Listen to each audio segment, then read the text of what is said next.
All right, good morning. I'm in the book of Habakkuk this morning, and we're reading from chapter 3. We'll go from verse 17. Although the fig tree shall not blossom, neither shall fruit be in the vines, the labour of the olive shall fail, and the fields shall yield no meat. The flock shall be cut off from the fold, and there shall be no herd in the stalls.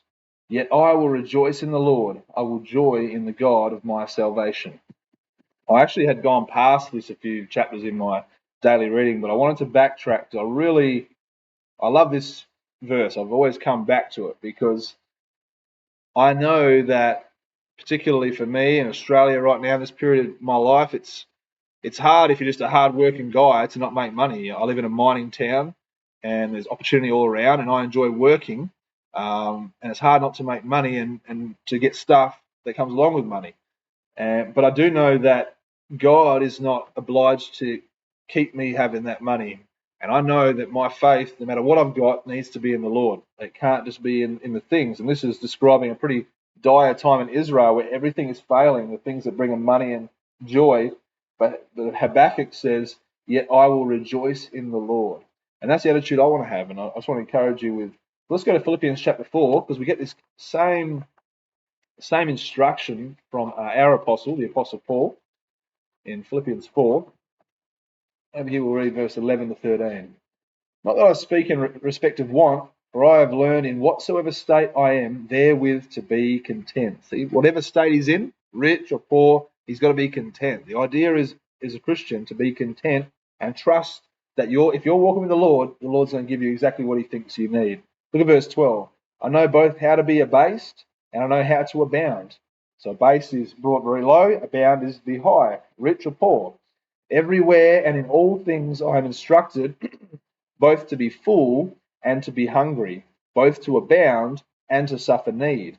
I can do all things through Christ, which strengtheneth me. Amen? So that's the key in life, is not to try and get lots and think that's spiritual, or not to give away all your stuff and try to be as perverse as possible and think that's spiritual. No. You just live for the Lord and you trust that whatever he gives to you, that's what you need, and be content with that. This similar idea is given way back in the book of Proverbs chapter 30. Let's look at that real quick.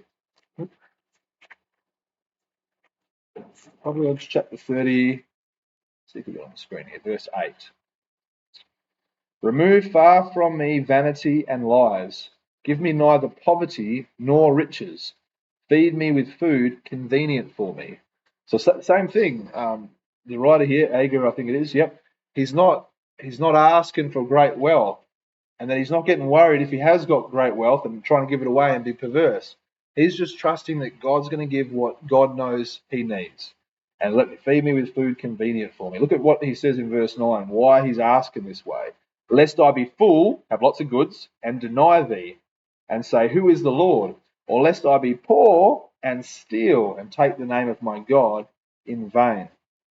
There's a good cross-reference for understanding what it means to take the name of the Lord in vain. But the point is, that's a wise position to have. Don't be envious of those who are super rich. You'd probably deny God at that point to keep your riches. And don't think that being super poor is spiritual either, because you might be tempted to steal. And I've met some very poor people, and it doesn't mean one bit that they're a saved Christian or that they're spiritual.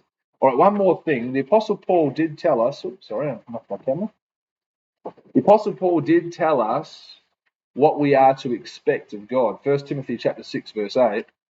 Apostle Paul did tell us what we are to expect of God as a saved Christian in terms of worldly goods. So verse 8 down here, Paul, let's go to verse 6.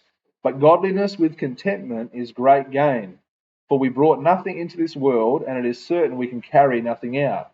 And having food and raiment, let us be therewith content. Amen?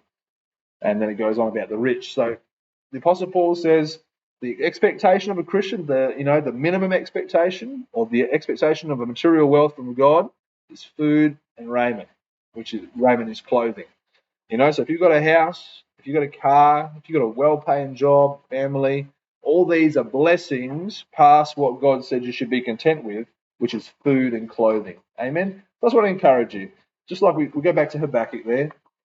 There might come a time in your life where God says, like he said to the Jews back here, is that the fig tree might not blossom anymore and there might not be any fruit in the vine. That wealth that you might have had might start to shrivel up and disappear. But that shouldn't change our joy in the Lord. Amen. God bless you.